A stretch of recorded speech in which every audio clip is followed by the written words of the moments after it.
오늘 우리에게 주신 하나님의 말씀은 신명기 5장 16절에서 21절입니다.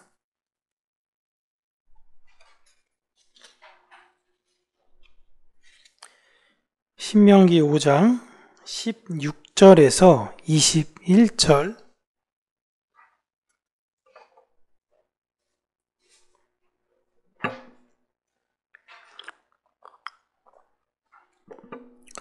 자, 우리 함께 읽겠습니다. 너는 내 하나님 여호와께서 명령한 대로 내 부모를 공경하라. 그리하면 내 하나님 여호와가 내게 준 땅에서 내 생명이 길고 복을 누리리라. 살인하지 말지니라. 간음하지 말지니라. 도둑질하지 말지니라. 내 이웃에 대하여 거짓 증거하지 말지니라. 내 이웃의 아내를 탐내지 말지니라. 내 이웃의 집이나 그의 밭이나 그의 남종이나 그의 여종이나 그의 소나 그의 낙이나 내 이웃의 모든 소유를 탐내지 말지니라. 아멘. 오늘은 이웃 사랑에 관한 내용을 우리 성도님들과 함께 나누려고 하는데요. 우리는 이 세상에 고아였다. 예수 그리스도께서 신부로 맞이해 준 그런 예를 들었지만, 또 다른 모습으로는 우리는 고아였지만 하나님께서 우리의 부모가 되셨습니다. 내가 이제 너희의 부모다. 너희는 부모 없는 사람이 아니야. 고아의 많은 특징들은 이 세상에서 먹고 살기가 너무 힘들어요. 기댈 언덕이 있어야지, 내가 의지할 대상이 있어야지 아무도 없습니다. 그래서 그들의 특징을 한 단어로 이야기하면 두려움이에요. 그들은 이 세상을 두려움 속에 삽니다. 그러나 부모가 확실하고 받을 상속이 확실한 자들은 두려움으로 이 세상을 살지 않습니다. 고로 성경은 1계명에서 몇 계명까지가 하나님 사랑, 몇 계명부터 몇 계명까지는 이웃 사랑, 이거를 분류할 때 이게 굉장히 애매해요. 내 부모를 공경하라 라는 5계명이 과연 우리 사람에게 한 말씀인가? 아니면 너는 이제 고아가 아닌 하나님을 너의 부모로 그의 언약을 지키며 살아라 라고 이야기하는 하나님의 사랑에 관련된 것인가? 저는 1계명에서부터 5계명이 하나님과 우리와, 그 다음엔 하나님과 나와죠, 정확하게는. 그리고 6계명에서 10계명은 이웃과 이웃 이렇게 나누고 있긴 하지만, 통상은 1계명에서 4계명은 하나님 사랑, 5계명에서 10계명은 이웃 사랑으로 분류하고는 있습니다. 제가 굉장히 궁금한 게요, 내 부모를 공경하라고 하셨습니다. 그죠? 결혼하면 장인어른 장모님은 부모인가요?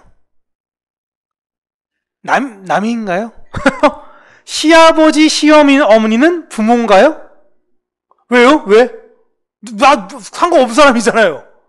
왜 부모가 되나요? 아주 조선의 오랜 전통으로 놓고 보면 장인어른, 장모님은 사실은 조금 부모지만 곁다리 부모라면, 시아버지, 시어머니는 나의 피와 같은 그런 부모라고 인식은 하고 있죠. 그럼 뭐가 맞는 거예요? 하나님께서 여기서 부모라고 할 때 그 부모의 범위가 어디까지일까요? 이렇게 생각 안 해보셨죠? 저도 올해는 생각을 못 해봤어요. 이번 주에 말씀 준비하다가 잠깐만, 그럼 시아버지, 시어머니를 부모로 공경해야 되나? 그건 너가 하세요 라고 남편이 하고, 나는 우리 엄마, 우리 아빠한테 할게요 라는 게 성경적인가? 이게 성경을 여러분 글자로 자꾸 보게 되면요, 그런 오해가 되기 십상입니다. 우리는 모두를 사랑해야 되는 그런 사람이에요. 하나님을 사랑하는 것과 이웃을 사랑하는 건 여러분 다른 이야기가 아닙니다. 하나님을 사랑하는 것이 이와 같으니 내 이웃을 내 몸처럼 사랑하는 거예요. 두 가지는 뗄래야 뗄 수가 없습니다. 예수님께서 이 관련된 내용으로서는 선한 사마리아인에 관한 비유를 주셨죠. 제사장과 레위인이 죽기 직전에 그 사람을 보고 돕지 못했습니다. 왜 돕지 못했을까요? 여러 가지가 이유가 있었겠죠. 이것 가지고 했던 유명한 실험이 하나 있습니다. 1973년에 프린스턴 대학교의 심리학자 존 달리와 데니얼 바슨이 이 실험을 진행해서 선한 사마리아 실험을 우리가 한번 해보자. 선한 사마리아인이 예수님께서 하신 이 비유가 인가전의 인간의 이타적인 행동이 어디까지 될 수 있는가를 우리 한번 실험으로 한번 만들어 보자라는 거였는데요. 이 실험에선 신학을 공부하는 학생들을 대상으로 진행했습니다. 신학생들이에요. 신학생들. 연구자들은 참가자들에게 중요한 한 가지 과제를 주었는데 그 과제는 당신이 여기에서부터 저 목적지까지 가는 도중에 설교를 해야 한다라는 것이었습니다. 또한 그곳에 가서 아주 중요한 설교를 해야 된다라는 거였어요. 근데 일부 참가자들 중에서는요, 어떤 사람에게는 여기서부터 저기까지 가는데 시간을 굉장히 짧게 뒀어요. 짧게. 저기까지 10분 만에 가셔야 돼요. 그리고 어떤 분은 저기 안에 1시간, 시간을 정해주는 거죠. 그렇게 해놓고 거기 가서 이제 설교하시면 됩니다. 라고 해서 이 사람들이 어떻게 나오나라는 걸 테스트하는데, 이 사람들이 이제 저 목적지를 향해서 가는데 그 중간에 도움이 필요한 사람, 길에 쓰러져 있는 어떤 한 사람을 보일 수 있는 상황을 연출했어요. 이때 사람들이 어떻게 그들을 돕나 보자라고 했을 때, 여러분 누가 그들을 적극적으로 많이 도왔을까요? 신학생들 중에서. 길에서. 아닙니다. 시간에 여유가 있는 사람들은요, 한 30분 정도 있다가 할 수 있으니까 선생님 제가 좀 도와드릴게요 하고 했는데 시간이 한 10분밖에 안 남았어. 이러면 어떻게 돼요? 아픈 게 알아요. 아픈 거 알아요. 근데 10분밖에 없으니까 나는 어떻게 해야 돼? 내 목적을 우선시해야 돼 라는 거예요. 다 그랬다라는 건 아니에요. 보편적으로 시간이 많은 사람들이 그들을 더 많이 도왔다라는 결과가 나왔습니다. 이 실험을 놓고 볼 때면 사람이 다른 사람들을 도울 때에는 마음에서부터 여유가 있을 때 더 잘 돕게 된다라는 결론에 이르게 되었어요. 사람은 살면서 우선순위를 정하게 됩니다. 여러분, 우리가 이제 오면서 만약에 길에 누군가 쓰러진 분을 봤어요. 근데 나는 지금 11시 예배 드리러 가야 되는데 이제 20분밖에 남지가 않았어. 그럼 여러분 어떻게 하실 건가요? 우리 형민 형제님 이제 반주자가 되죠. 딱 눈앞에 있는데 지금 내가 늦었는데 쓰러져 있어. 그럼 어떻게 해요? 죽든지 말든지 내가 가서 맞아 죽게 생겼는데 내가 먼저 가야지. 어떻게 해야 될까요? 여러분 그런 경우는 어떻게 하셔야 되겠어요? 성도의 우선순위는 네? 119에 신고하고 온다고요? 좋은 방법이죠. 그래서 계속 전화해야 돼요. 선생님 보셨죠? 목격자신데 계속 저 죄송합니다. 끊어줄게요 하고 할 수도 있죠. 성도의 우선순위는 언제나 하나님이에요. 언제나 하나님입니다. 우선순위에 있어서. 그럼 아픈 사람이 있는 상황, 예배와 환자를 놓고 볼 때 예배가 우선순위여야 되느냐? 이런 이야기를 하는 게 여러분 절대 아닙니다. 성도의 우선순위가 하나님이라는 게 예배 시간을 이야기하는 게 아니에요. 예배는 이 시간에 모이는 게 예배가 아닙니다. 여러분이 이 세상을 사는 삶이 하나님이 보시는 예배예요. 그게 예배예요, 여러분. 이 시간도 예배죠. 그런데 이 시간이 나를 규정하지 않아요. 그냥 이 시간에는 참석했다 하지 않았다 이거지, 나를 진짜 규정하는 것, 내가 크리스찬이냐? 라는 건 이 시간에 모였다라고 크리스찬이 되는 게 아니에요. 내 삶에 성령의 열매가 나오느냐, 내 마음의 지향이 하나님을 향하느냐, 이게 예배인 겁니다. 그 삶의 여러 방향성 중에 하나가 이 시간에 모여서 하나님의 말씀을 듣고, 혹여 내가 이 세상 살면서 강팍했던 마음, 다른 이들에게 대해서, 마음에 대해서 조금 내가 시기 질투하고 그랬던 마음을 이 시간에 다시금 하나님의 사랑으로 채우고 확인하기 위해서 우리가 이 시간에 모이는 거예요. 고로 하나님을 사랑하는 사람들에게는요, 이 예배 시간이는 건 아주 중요합니다. 예배의 퀄리티, 우리가 예배 안에서 무엇을 듣느냐, 오늘도 막 기쁘게 춤추고 찬양하고 하는 게 아니라 그 진리가 내 안에 파고들어서 내 안의 본질적을 회복시키는 그 예배 시간이 아주 중요하지만, 거기서 그치는 게 아니라 이젠 내 삶에서 나오는 하나님의 긍휼, 이게 훨씬 더 중요한 거예요. 여러분, 이 시간에 하나님의 사랑을 우리가 말씀으로 확인했죠? 그러면 세상에 나가서 이웃을 사랑하셔야 되는 거예요. 이게 한쪽만 있으면 안 되는 거예요. 난 교회 안 가. 예수님 믿어. 난 사회적으로 여러 가지 내가 도울게. 난 이웃 사랑하면 됐지. 이건 반쪽이고, 내가 교회 안에서 예배 열심히 들었으니까 나는 구원받았어. 이웃 사랑은 내 할 바 아니야. 이것도 아닌 거예요. 우리는 말씀을 듣고 그 말씀 안에 들어가서 이 세상 사람들에게 어떻게 말씀을 전할 수 있는가, 내 삶으로 그걸 드러내려는 애씀이 나와야 되는 겁니다. 십계명은 우리의 삶을 향한 내용들이에요. 먼저는 하나님께서 힘이 있는 자들이 없는 자들을 보호하라고 하십니다. 적어도 일주일에 한 번 안식일에 그들은 분명히 쉬게 해야 돼. 그들을 왜 쉬게 하느냐? 우리는 왜 쉽니까? 주인님, 다른 데는 다 일 시키는데 우리는 왜 쉽니까? 너희들 그냥 쉬는 게 아니라 있는 그곳에서 하나님의 은혜를 생각하면서 있어야 되는 의미로 내가 너희들에게 쉼을 주는 것이란다. 하루라도 더 일해야지 내 돈에 대해서 더 벌어다 줄 거 아닙니까? 근데 그게 아니에요. 그걸 힘을 가진 사람, 능력을 가진 사람이 힘이 없는 사람들을 보호하라 라고 하시는 거예요. 그렇다면 이제 힘이 없는 사람은 일방적으로 받기만 하는가? 그것이 아닙니다. 힘이 가진 사람들은 무턱대고 부러워하거나 거짓말로 그들의 것을 빼앗으려고 하는, 그렇게 살지 말라라고 하셨어요. 이 세상에 힘이 없는 자들에게 이 세상에 힘이 있는 자들은 세상의 것만을 가진 것일 뿐 그들은 하나님의 것을 가진 사람이 아닌 것이니 너희는 그들의 외적인 것을 보고 부러워하지 말라. 이게 십계명입니다. 이웃을 사랑하는 것은 나에게 주어진 현실에 최선을 다해요. 최선을. 찬양팀이면 뭘 최선을 다해요? 열심히 찬양을 섬기려고 준비하는 거예요. 설교자로서의 의무는 뭐예요? 일주일간 주께서 알아서 하시겠는데 그냥 은혜를 주건 말건 그 주님의 역할이고 난 탱자 놀아야지. 이게 아니라 최선을 다해서 다시 한번 수정해서 이렇게 이야기하면 우리 성도님들이 조금은 더 이해하실 수 있으실까? 이렇게 이야기한 성도님께서 하나님의 은혜를 더 깨달아 하실 수 있을까? 혹여 다른 분들이 다시금 녹음된 걸 들었을 때에 하나님께서 그들을 통해서 이 설교를 통해서 그들의 마음을 다시금 돌이키실 수 있도록 애쓰면 나와야 되는 거예요. 하지만 그렇게 되어지지 않았을 때, 내가 최선을 다해서 일해도 되지 않았을 때 좌절하고 실망하는 것이 아니라 자족을 누리는 겁니다. 대충 아무것도 안 하고 때 됐으니까 그냥 했다가 그냥 말 좀 이러고 이게 아니라 진짜 열심히 했는데 좀 아쉽다. 하지만 하나님 감사합니다. 다음엔 더 열심히 하게 해주세요. 이게 자족이에요, 여러분.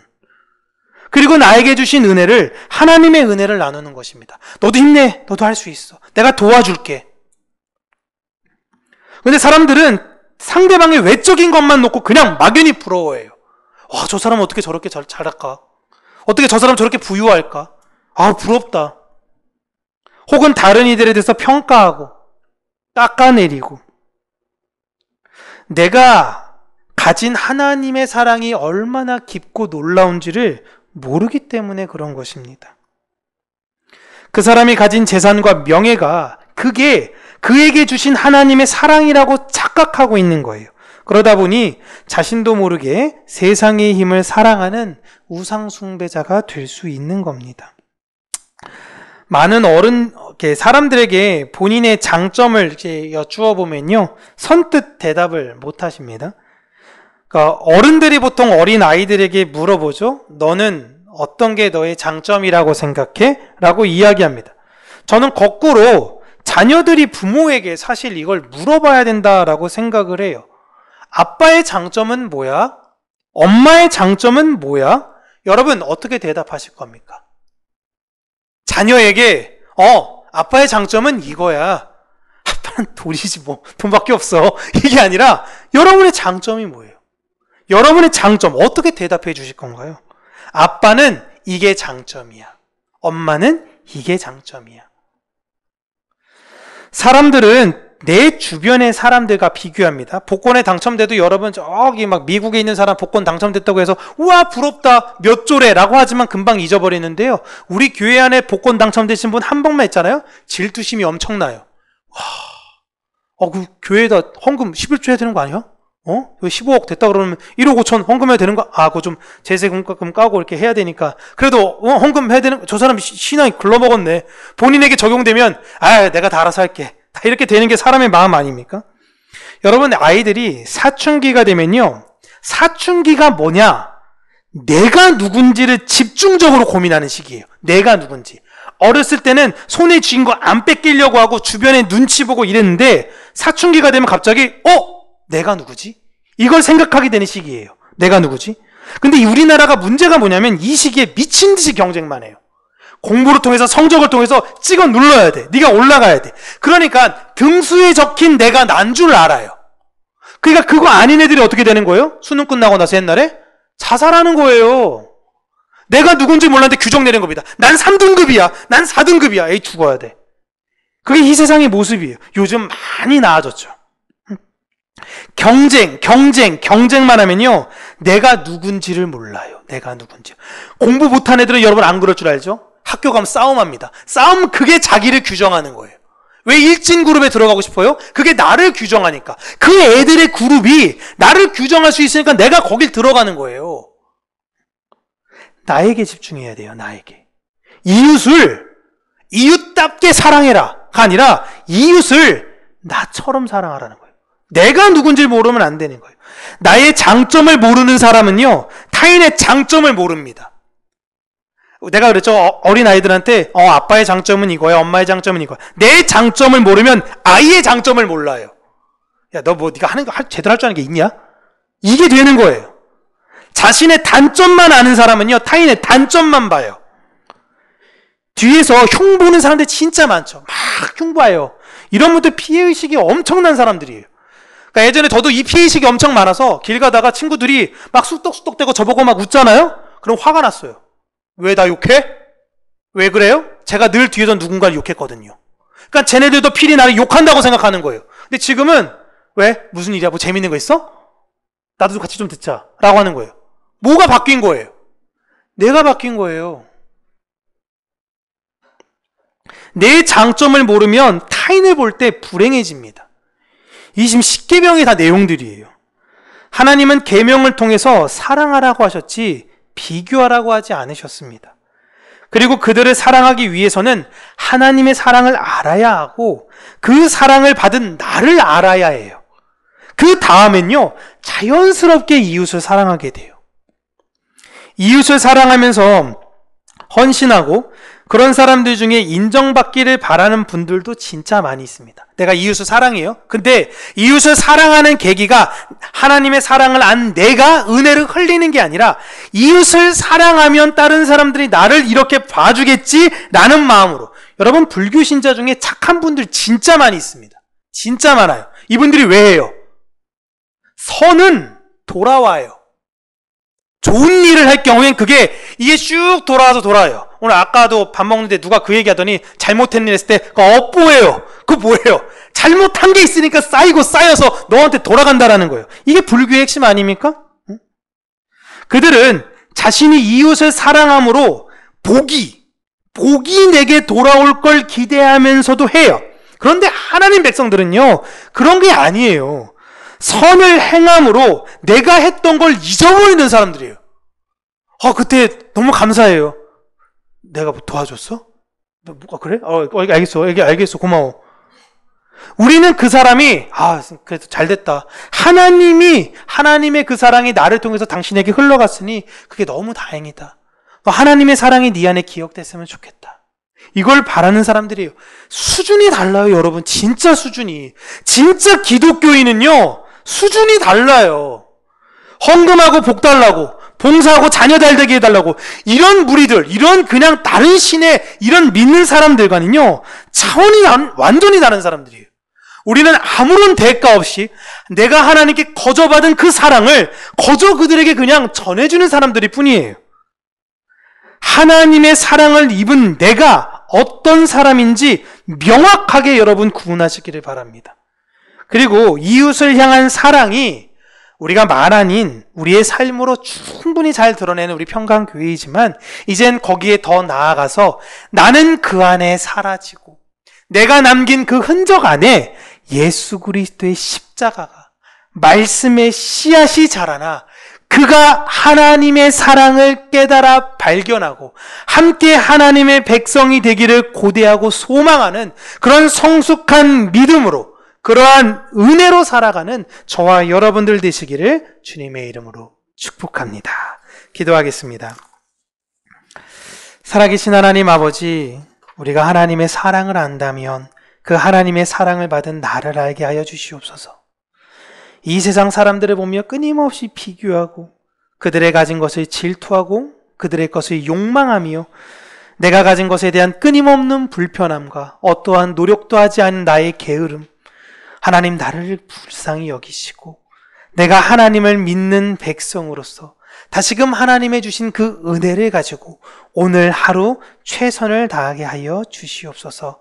우리가 오늘도 이웃을 사랑할 때에 나를 그 안에 집어넣지 않고 나라는 존재는 이 세상에서 사라져도 오직 예수 그리스도만이 그 안에 남게 하여 주셔서 그로 하여금 하나님의 백성이 되었다는 것, 하나님의 자녀가 되었다는 것이 얼마나 큰 축복인지를 다시금 그가 깨달아 알기를 기도하며 소원하는 성숙한 성도요 공동체가 될 수 있도록 은혜 허락하여 주시옵소서. 예수님 이름으로 기도합니다. 아멘.